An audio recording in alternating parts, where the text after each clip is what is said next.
राजस्थान में बीजेपी सरकार को, पर्ची सरकार को 1 साल पूर्ण होने जा रहा है, हो गया है, लेकिन कहीं पर भी आपको सफलता नजर नहीं आएगी, कहीं पर भी आपको विकास नजर नहीं आएगा, कहीं पर भी आपको शिक्षा में बढ़ोतरी नजर नहीं आएगी, कहीं पर भी आपको महिलाओं का सम्मान नजर नहीं आएगा।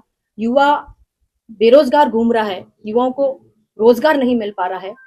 लगातार 1 साल से यह सरकार या तो पूर्ववर्ती मुख्यमंत्री अशोक जी गहलोत सरकार की योजनाओं में कमी लाने का काम कर रही है, उनके नाम परिवर्तन करने का काम कर रही है, या राइजिंग राजस्थान के माध्यम से विदेशों में घूमने का काम कर रही है।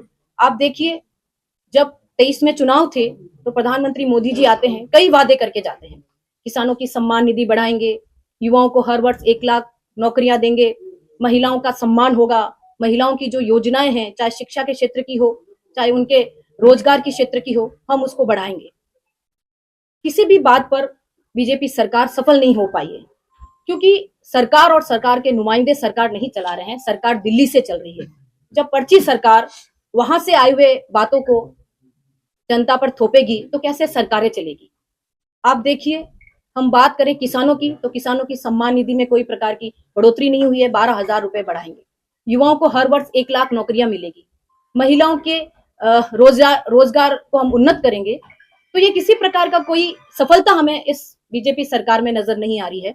आप जगह जगह प्रदेशों में देखिए, महिलाओं पर अत्याचार हो रहा है, स्वयं 7 से 8 हजार महिलाओं पे जो उत्पीड़न है वो केस बड़े हैं। स्वयं हमारे जोधपुर में, जहां से मैं आती हूँ, 1 साल में 12 महिला बच्चियों के साथ बलात्कार हुए हैं, उसका कोई नतीजा नहीं। पिछले समय में महीने भर पूर्व में अनीता हत्याकांड हुआ, उसका कोई रिजल्ट नहीं आया। और ऐसी कई घटनाएं हैं जिसपे बीजेपी सरकार कोई जवाब नहीं दे पा रही है। तो हम बीजेपी सरकार से ये पूछना चाहते हैं कि जिस तरह आपने वादे किए, आज उन एक भी वादों पर आप खरा नहीं उतर पाए हैं। केवल मुख्यमंत्री जी की योजनाएं हैं, चाहे हम सबसे बड़ी योजना की बात करें, चिरंजीवी योजना, उसको घटाने का काम किया है। हम बात करें जनता क्लिनिक की, उसको कम करने का काम किया है। दवाइयों को जो फ्री मिलती थी उसको कम करने का काम किया है। इंग्लिश मीडियम स्कूलों की स्थापना की, लेकिन आज कहीं पर भी टीचर्स वहां नहीं पढ़ा पा रहे हैं। 1 लाख टीचर्स की पूरे राजस्थान में कमी सी नजर आ रही है। हमने कितने ही लोगों के इलाज फ्री करवाए। मुख्यमंत्री जी 25 लाख से ज्यादा, जब अशोक गहलोत साहब की सरकार थी, 25 लाख से ज्यादा, चाहे हम घुटने की बात करें, प्रत्यारोपण की बात करें, चाहे हम किडनी की बात करें, चाहे बड़ी बड़ी कैंसर की बात करें बीमारियों में, वो 25 लाख से भी ज्यादा जब खर्च आता था तो वो अभावग्रस्त लोगों को देते थे। लेकिन आज हमें कहीं नजर नहीं आ रहा है। ये सरकार केवल और केवल दिल्ली के इशारों पर चल रही है।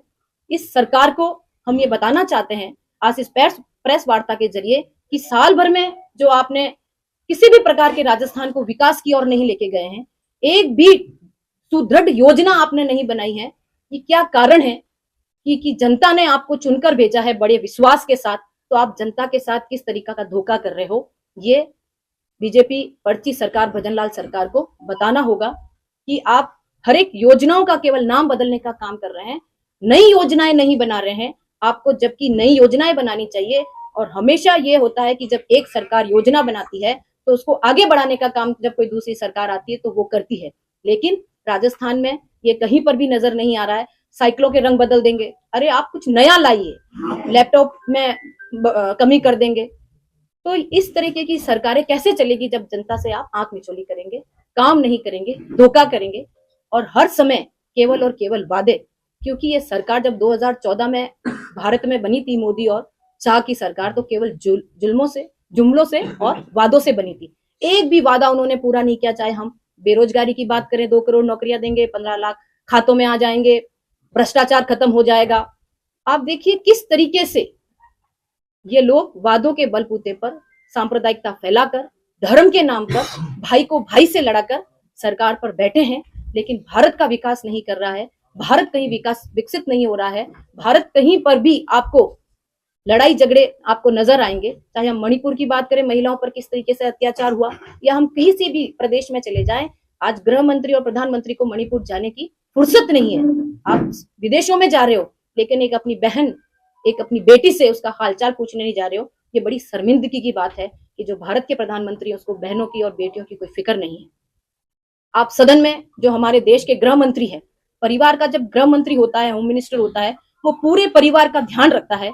वो ये सोचता है कि मेरे किसी भी परिवार के व्यक्ति को ठेस नहीं पहुंचे।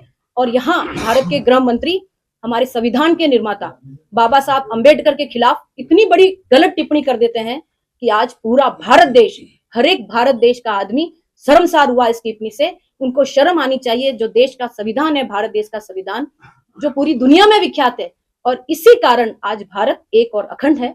यहाँ शांति की स्थापना है, सभी धर्म जाति के लोग एक साथ मिलकर रहते हैं।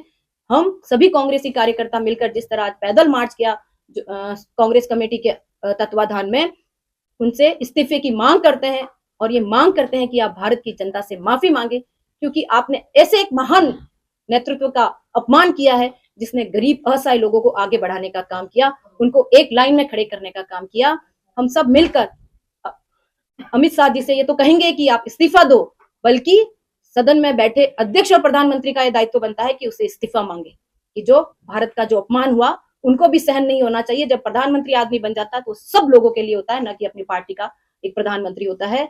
इसी उपलक्ष्य में आज हमने पैदल मार्च भी किया, कलेक्टर साहब के माध्यम से राष्ट्रपति को ज्ञापन भी सौंपा, और इस प्रेस वार्ता के माध्यम से हम इस पर्ची सरकार, भजनलाल सरकार को ये चेताना चाहते हैं कि जिस तरह यह एक साल आपका विफलताओं का रहा, आने वाले समय में भी आप चेत जाएं, नहीं तो जनता आपको बख्शेगी नहीं और न ही कांग्रेसी कार्यकर्ता बख्शेंगे। धन्यवाद।